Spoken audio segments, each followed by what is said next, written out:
Hey everybody, how's it going? So a few weeks ago I did a video on this piece of news that the Apple CEO Tim Cook, Tim Apple himself, was going to be in New York for a meeting with the EU's competition chief.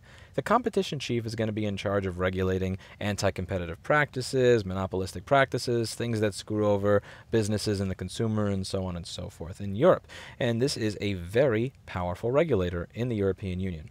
I figured if she's going to be in my backyard and they're actually advertising that she's going to be like a mile or two away from me and speaking with the CEO of Apple, there's no way in hell that could happen without me also getting a meeting too. I'm not saying that I'm entitled to it. I'm not saying that it needs to happen or that I earned or deserve it. But it would be kind of fun. So I did this video that says, make this happen. In that video, I was saying, listen, if anybody knows how I could get in contact so that I could actually meet, show her what our store is like, show her the happy customers that were rejected at the Apple Store and they wanted their data back, that got it back here, that are grateful, talk about everything that these companies do to prevent us from being able to do our job on a daily basis, maybe show her a couple of pages from this 62-page document that I'm preparing that goes over every single way that Apple breaks current antitrust law with legal citations and precedent. This could be an interesting meeting. And one of the highest voted comments in this video was saying you have to speak to the Secretary of Transparency or something like that if you're going to be speaking with regulators in Europe. You're not just allowed to walk in and say, here's how I feel about this legislation. You have to be registered. Now, again, I don't do business in Europe. I don't lobby in Europe. I'm not a European citizen. So it's very possible that when I applied, I might have gotten something wrong or clicked the wrong box somewhere. I applied and I got rejected. And again, I wasn't really pissed because this was a long shot to begin with. It's like getting really, really mad when you don't make a three-pointer that you chuck from the opposite side of the basketball court. But, I was a little, teeny tiny bit let down by it. And that changed today. So today I saw this on Twitter. Someone had pinged me that this showed up on Twitter. I honestly very rarely, if ever, check Twitter because it's kind of a dumpster fire of a platform. But over here, this is from her herself. This is not some sock puppet account. This is not some intern that is typing out a canned response. The European Union competition chief herself actually got on Twitter, pinged me, and sent me this reply. So I wanted to play it to all of you. It says, "Dear Lewis and all supporters of Fight to Repair, thanks for reaching out to me. 280 characters is not enough, so here's my response to you. Smiley face, hashtag Right to Repair." I'm going to play it for you all.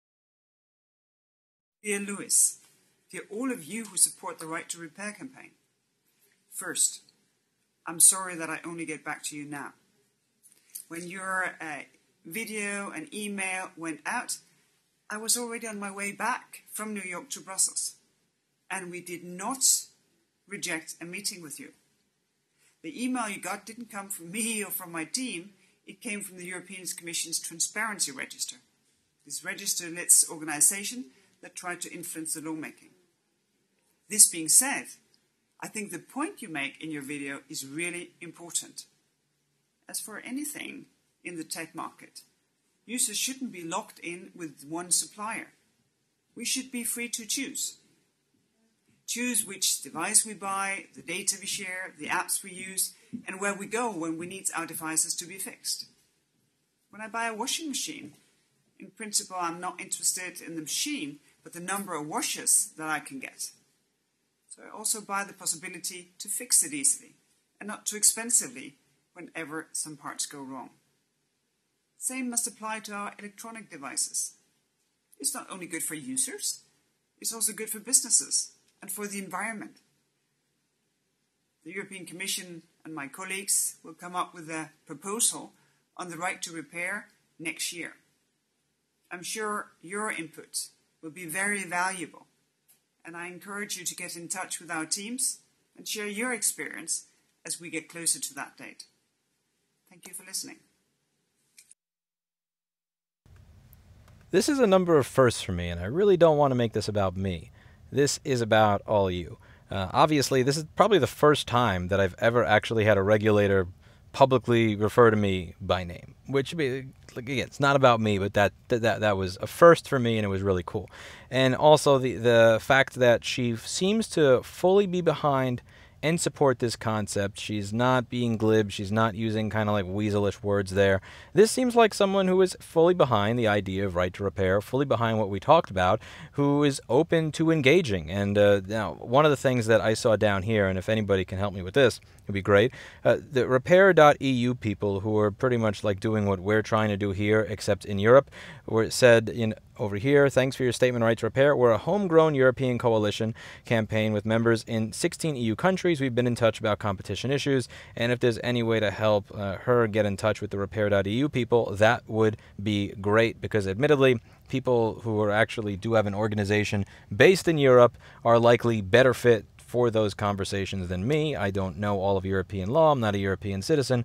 But people who actually do already have existing coalitions, existing organizations in Europe, like Repair.eu, would probably be great to be able to get them in touch over here. But also what this demonstrates is that we are winning. We really are getting to the point where that boulder has been pushed up the hill, and I think we're getting close to the point where we're just now on the easier section of pushing it down the hill. Whether we're talking about Biden asking the FTC to draft right to repair rules, whether we're talking about the FTC releasing a 50-plus page report that details every single which way that when the manufacturers talk about why right to repair is bad, that they're full of it, that they don't have evidence for what they claim, that it's all BS. This is beautiful. Whether we're talking about right to repair making it to the Daily Show with Trevor Noah, or getting mainstream where people like Linus and Marquez Brownlee are talking about it, whether we're talking about the Wall Street Journal talking about it, or Donut Media talking about it, we are getting to the point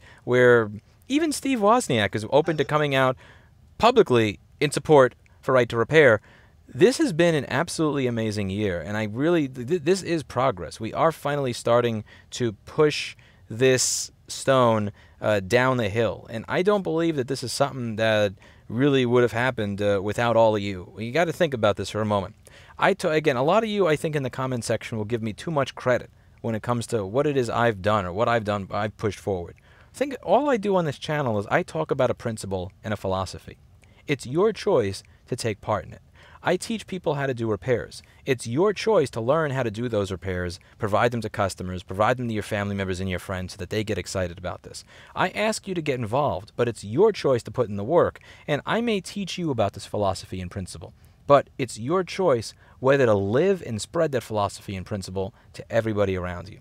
At the end of the day, there's nothing I do that has any power, worth, or meaning without the input of you all. So this is not really my win. This, at the end of the day, is your win. Do you think that one of the most powerful European Union regulators would have addressed me personally in a video discussing right to repair if it wasn't for the work of all of you? That would have never happened. So give yourself a bit of a pat in the back, because we're making a lot of progress this year towards living in a society where we're not going to be burdened with that idea that you will own nothing and be happy, or that Tim Cook or Elon Musk or the people that run John Deere are the only ones that are equipped to fix your own stuff. Because as much as you may think, well, you can just avoid buying from 1 or 2 or 3 or 4 companies and you're good, every company in every industry is going this way. Every single company is going this way. And if we don't put our foot down now, at some point, it may be too late. And I want to say that I am humbled and honored to have the 1.67 million subscribers that I have right now that are putting their foot down and saying enough is enough. That's it for today. And as always, I hope you learned something. I'll see you all in the next video. Bye now. And if anybody knows how to get the EU competition chief in contact with the Repair.eu people, that would be amazing, because that would be a significant step forward. I'll see you all in the next video.